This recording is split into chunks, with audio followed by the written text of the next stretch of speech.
Fine, right? Yes, bro. I could hear you clearly. Okay. Hare Krishna. So I'm very, very happy to meet all the devotees from our ACS Layout Center and other centers. Um, so this is a nice opportunity. These occasions like Janmashtami. So this is considered to be Madhava Tithi. This is a time where when we execute our devotional service, it is very, very pleasing to the Supreme Personality of Godhead. It's very special, these days are.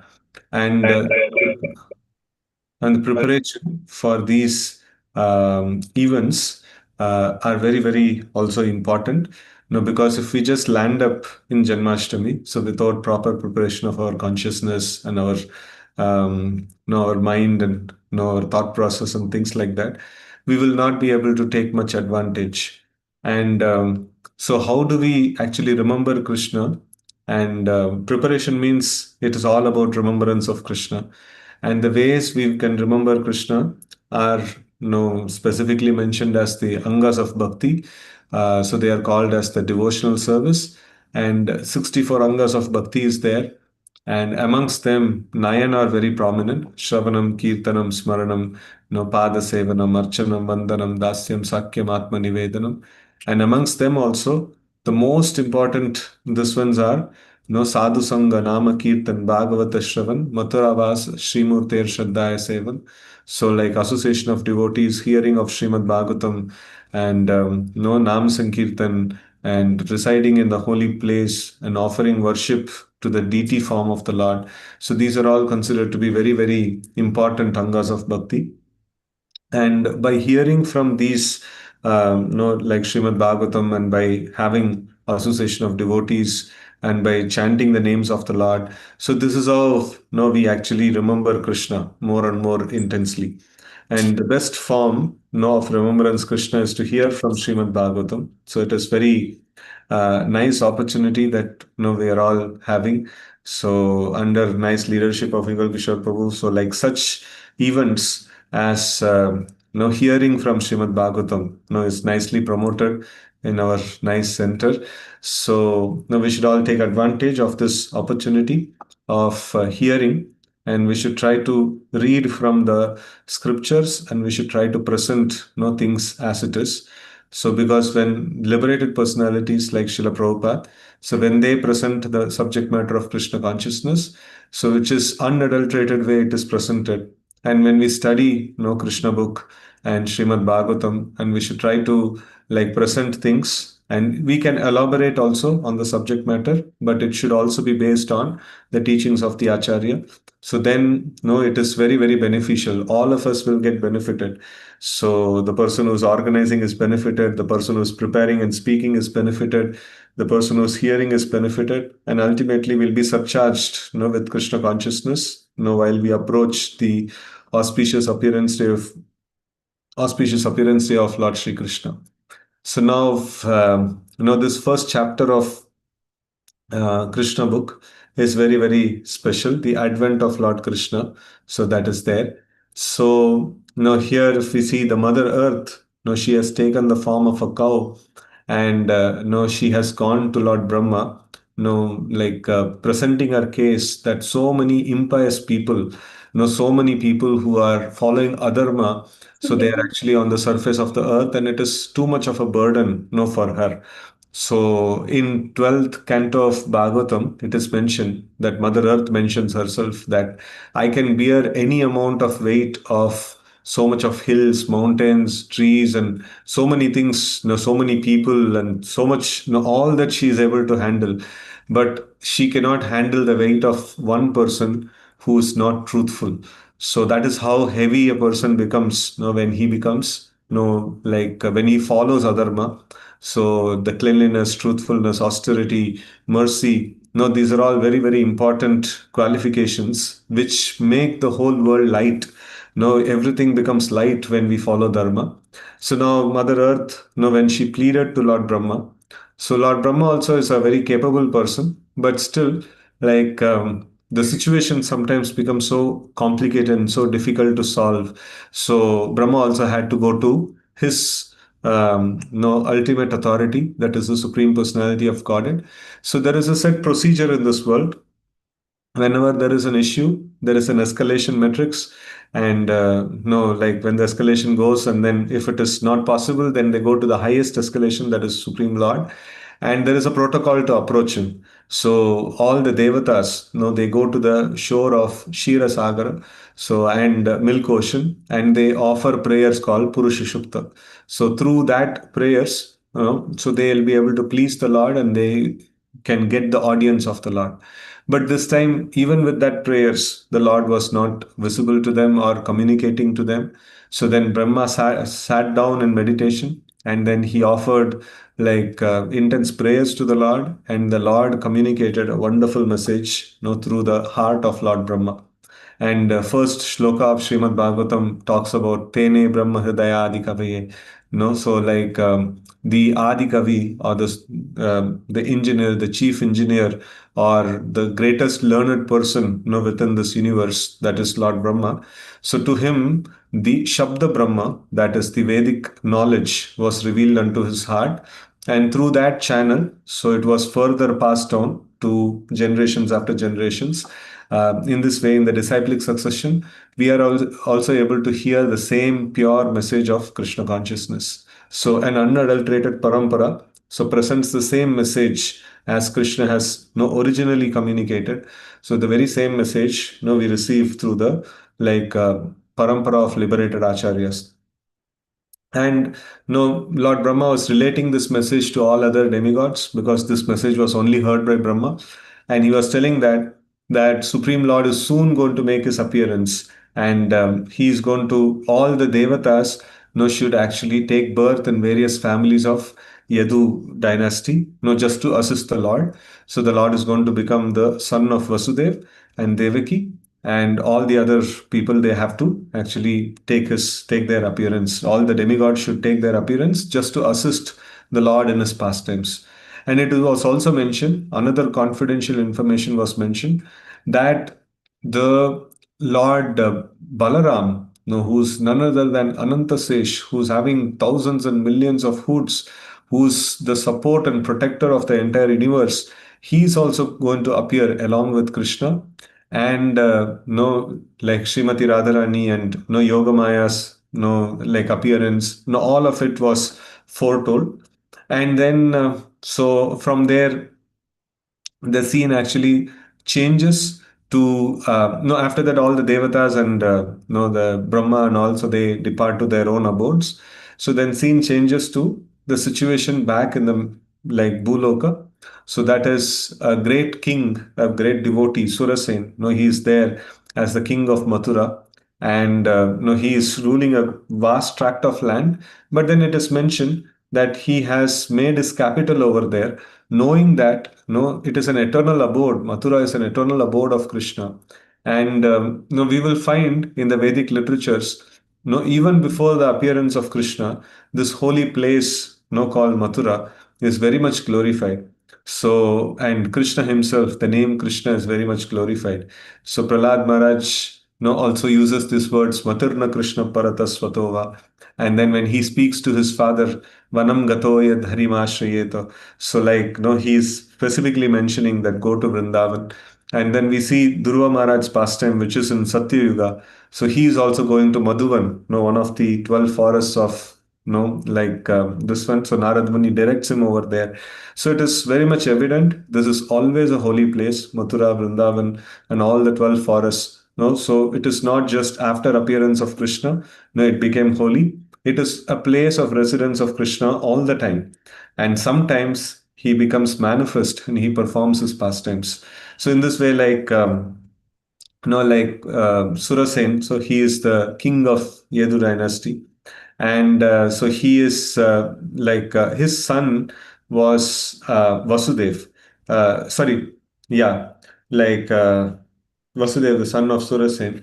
So like he happened to marry Devaki, the daughter of Devaka, and so Kamsa is son of Ugrasen, and they have a kind of a family relationship. The Kamsa is brother of Devaki, and so when this marriage happened, so the father actually gave a huge dowry So 400 elephants, 15,000 horses, and 1,800 chariots and 200 maidservants, and all these things were given.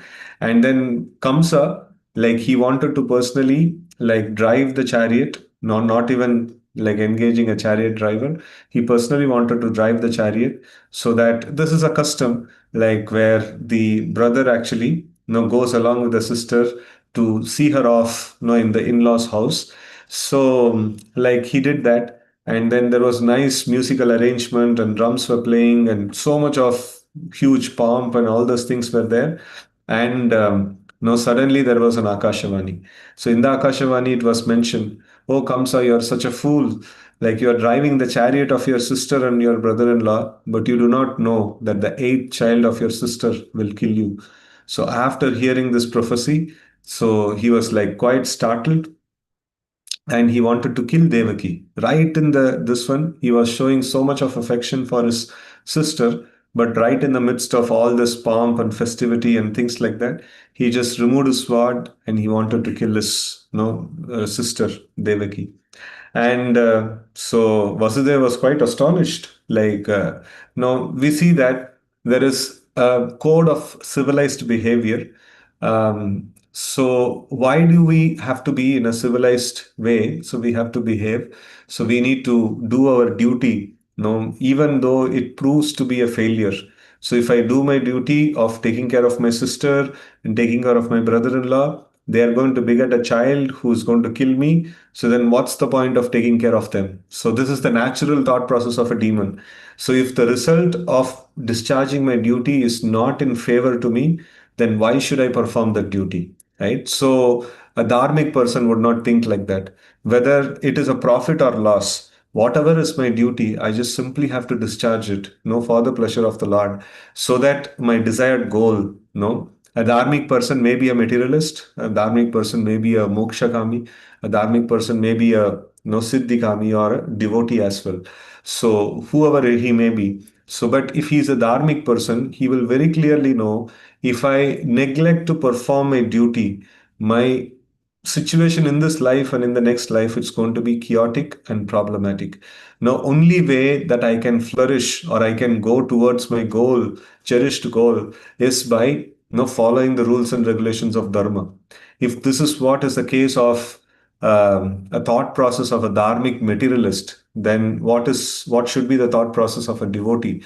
A devotee should meticulously follow all the rules and regulations, of the dharma. So it is very, very important. So then Vasudeva was quite astonished. In the Vedic system, we see that there are karma yogis, jnana yogis, dhyana yogis, and bhakti yogis. Different kinds of people are there. So karma yoga is the lowest. So in that, Shudras are considered to be the lowest, and below Shudra, it's all adharmic. So like Shudra, then you have Vaishya, then you have Kshatriya. No, it's not a very lowest kind of a situation. Kshatriyas are supposed to be knowers of dharma. Rather, they are supposed to be the implementers of dharma in the society, right? So such a person is going against the dharma. So like one of the dharma is, if somebody is a dependent, no, he should not be harmed. He should be protected.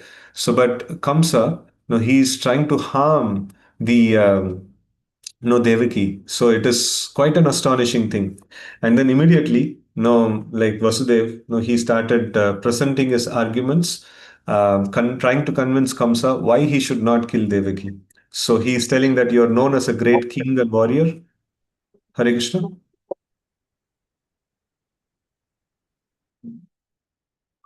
Sorry, bro. Please go ahead. I think someone Oh, is. okay, okay, fine, fine. So Kamsa is telling that, sorry, Vasudev is telling that you are a great warrior, great king, great warrior. How can you kill your sister?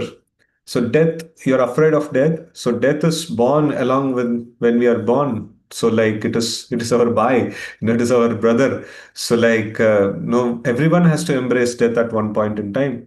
And he explains the process of transmigration. So it is not that death is something new. So everyone has to go through it.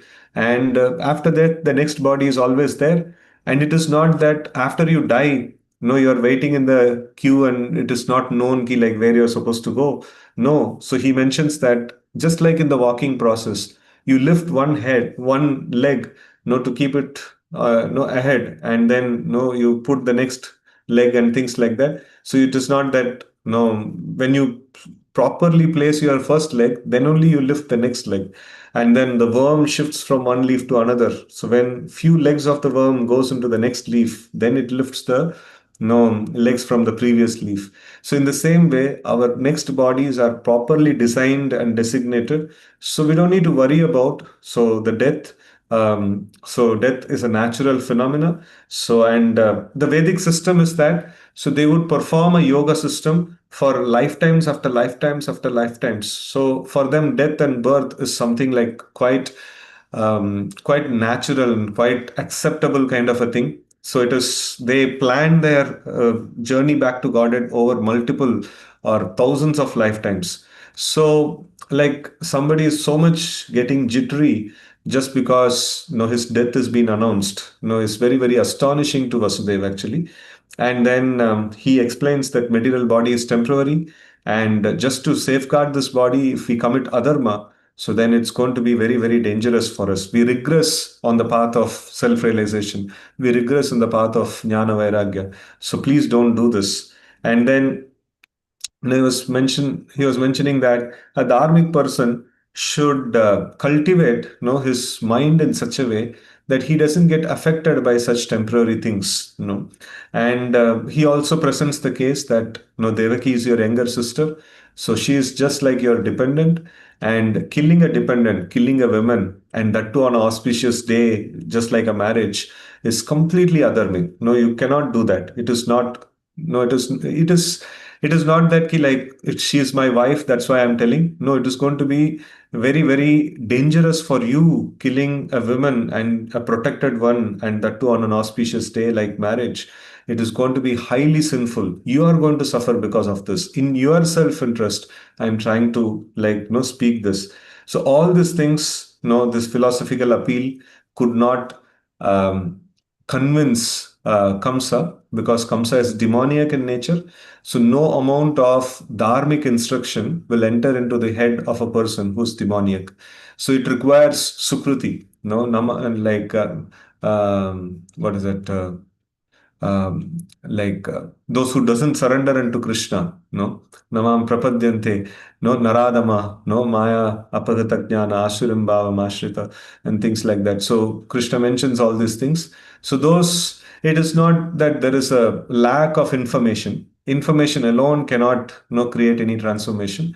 There needs to be a sukruti, so like piety. So that is why namam dushkriti no muda, no, right? So dushkriti. So they don't have sukruti, they have dushkriti.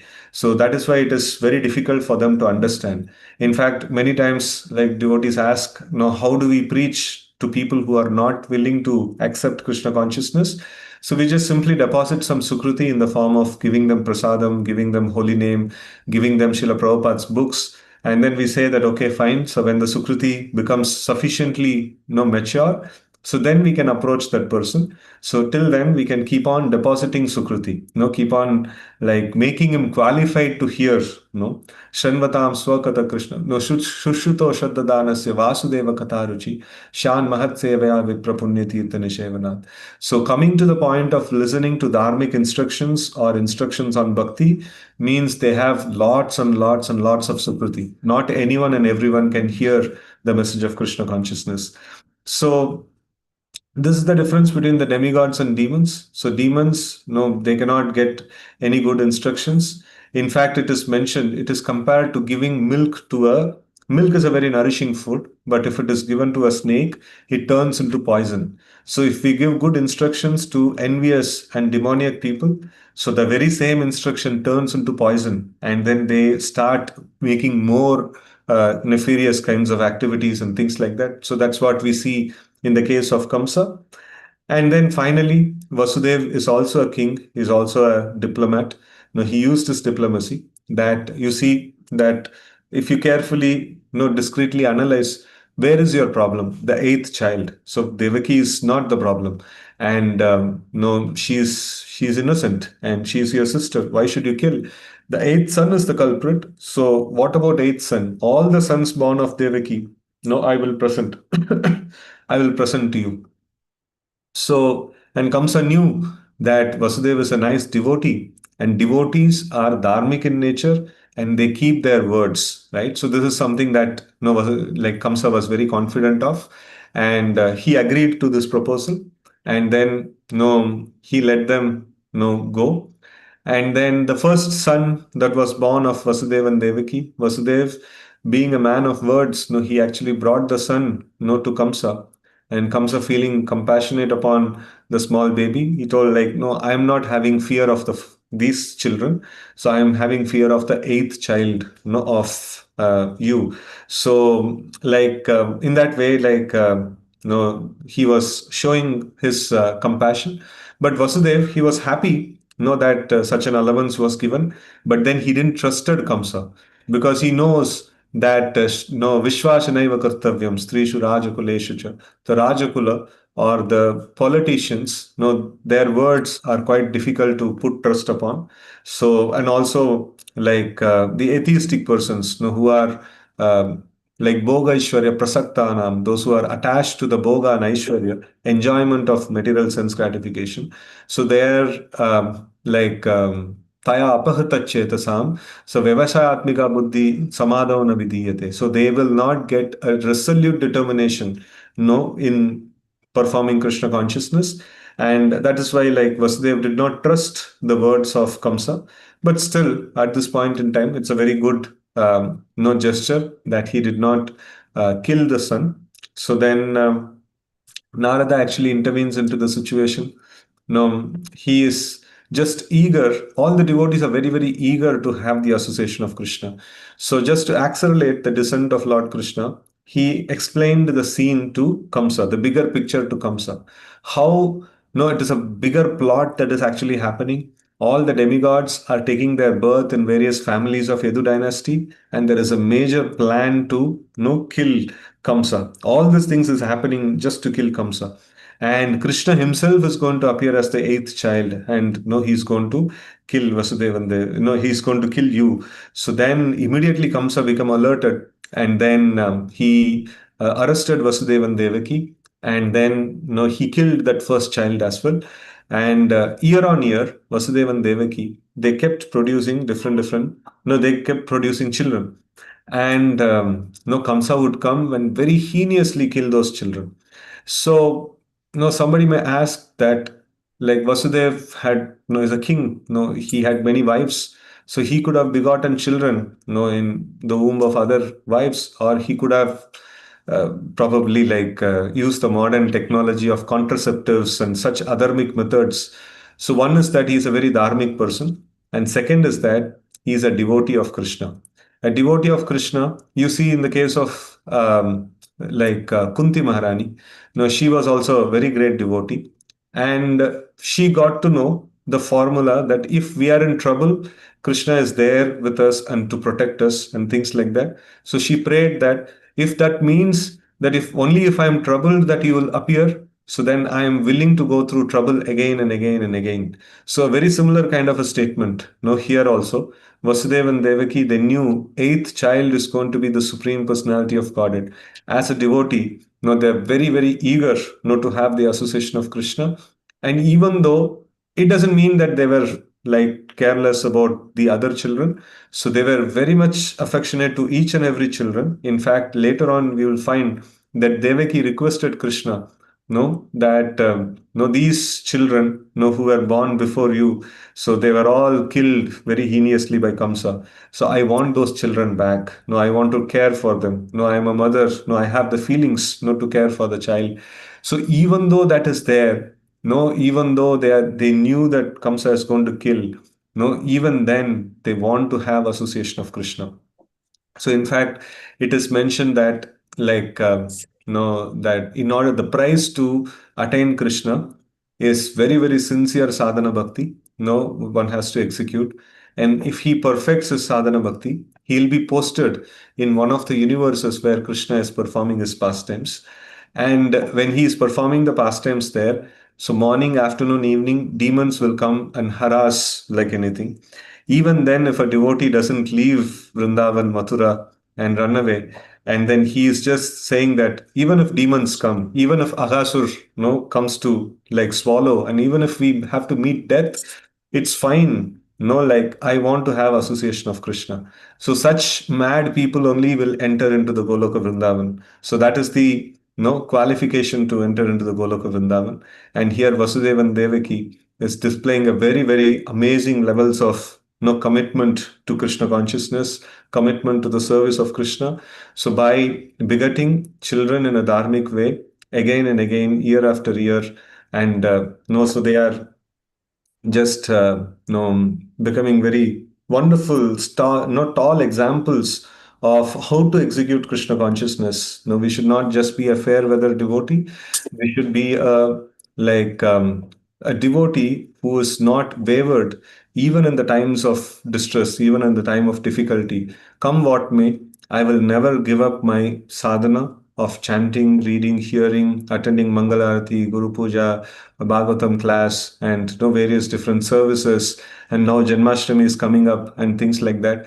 So all of us are living in this material world, and material world is quite challenging. But in spite of all the challenges, our service to Krishna should go undeterred. So that is the commitment of a sincere devotee.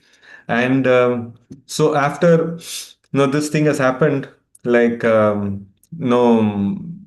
had actually usurped the kingdom. So from Ugrasen, and then he has become the self-declared king of Yadu dynasty, Bhoja, Nandaka, and things like that. So in this way, like he was occupied, his power and position and things like that, and then he was tormenting the devotees. For temporarily, it appeared that the demons are in power. The demons, no, everything is in favor of the demons, and devotees are neglected, and devotees are tormented, and things like that. But it never the case. No, it may temporarily appear like that, but even then, the devotees are always glorified, for their steadfast commitment in Krishna consciousness. So, and after some time, they will also be given the visible victory of glorification, the public glorification. So all those things is going to happen. So it's very, very wonderful that for one full month, all of you are going to hear Krishna Katha. So it's very, very auspicious. I'm very grateful for the organizers that such a nice thing has been organized. So thank you very much. Hare Krishna. Srila Prabhupada ki jai. Thank you very much, bro. It is so wonderful, and not only Krishna Katha, but there are so many wonderful points. What is the duty of a dharmic personality, and what is the nature of asuras that been demonstrated by Kamsa? The moment that the things are not in my favor, he's ready to kill his sister. And one of the things which I liked is that our Krishna consciousness should not be only in the fair weather. It is very wonderful point that no matter what happens, whether the situation is favorable or not favorable, Jivere Swarupe, Krishna Nitya Das, we are eternally servant of Krishna. Very wonderful, Prabhu, very grateful. Thank you very much. It's already 9 o'clock and your time to take rest. So despite that, you gave your wonderful time. Very grateful, and hope all the devotees had very wonderful first chapter of Krishna book. So we will continue to hear for next 1 month on these things, on this particular Krishna book, which Prabhupada has specifically translated for all of us, even before he completed Srimad Bhagavatam. And there is many reasons for that. So thank you, Prabhu. Hare Krishna. So I request Radhakant Prabhu or Alok Prabhu to take over. So Prabhu, we have now quiz here. So there Yes, will be Prabhuji. quizzes Thank you, here. Prabhuji. Yeah, just quizzes posted in that chat window. Okay, so Hare Krishna to all the devotee. you can share I also one by one question just for to increase some curiosity here and have some interactive session. Yeah, sure. One by one, you may post question here. we give some time to complete the queues, Prabhu, so that then we start putting the questions. So Okay. first question, I'm posting it here, Prabhuji. Just Okay. for, Okay. yeah. Oh, I mean on the screen itself, if it's possible, you can share the screen question one, and these are the four options, something like that. Oh, okay. What did Fine. Lord Krishna instruct the demigods to do before his birth?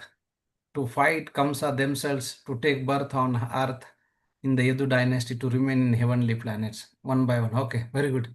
So you are able to see, Prabhuji? I am sharing. Yeah, maybe you can read the second. So please do not answer here. Devotees, you are supposed to answer with your, so that you will be getting some prize if you have more questions and faster. Yeah, Prabhu, please read the second question. So why could not Kamsa kill Devaki immediately after hearing the prophecy?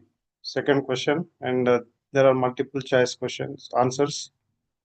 Third question is, which scripture does Sri Krishna book primarily retell? So this is the easy answer. So fourth question is, what problem was troubling the earth at the beginning of the chapter? Fifth one, in what form did Bhumi, Mother Earth, approach Lord Brahma? So Harikshetra Prabhu has already explained about this. And where did Brahma and the demigods go to pray for help?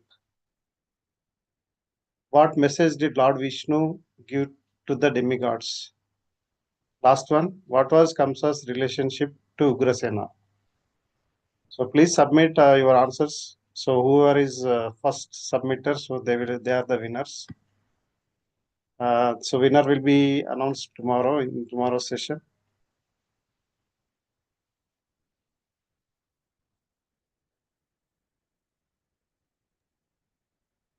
And your name, email ID, and mobile number, you can just fill the form before submitting the answers. Once you submit your answers, you will get your score also, how much you score in the each questions, as well as you will get the right answer of each questions. So that is for your reference purpose.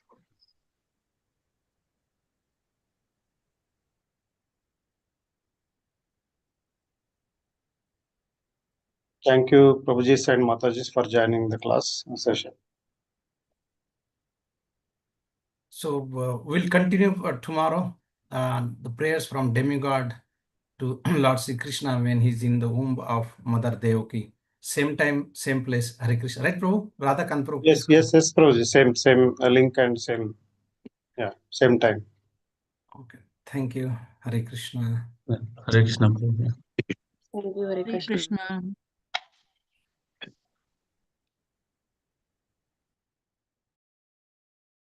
Once you complete your queues, you can leave for the sessions. So we can close the sessions at 9:15. We close the sessions. Hare Krishna to all. Thank you for the arranging this class, Prabhu. Hare Krishna. Hare Krishna. Hare Krishna, Prabhuji.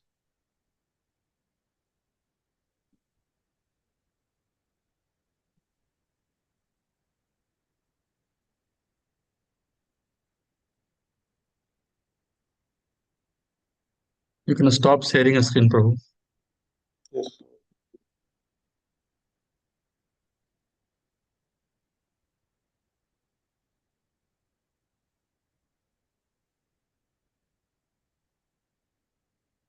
I'll stop.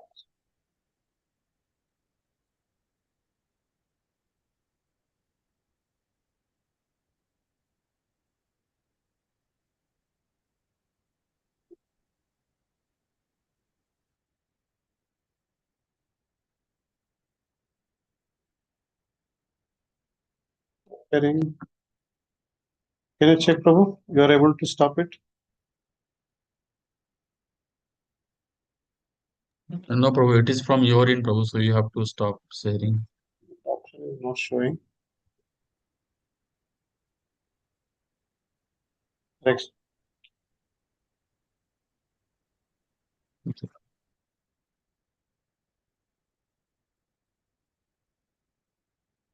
So few more people are I still there. will end the meeting, Prabhuji.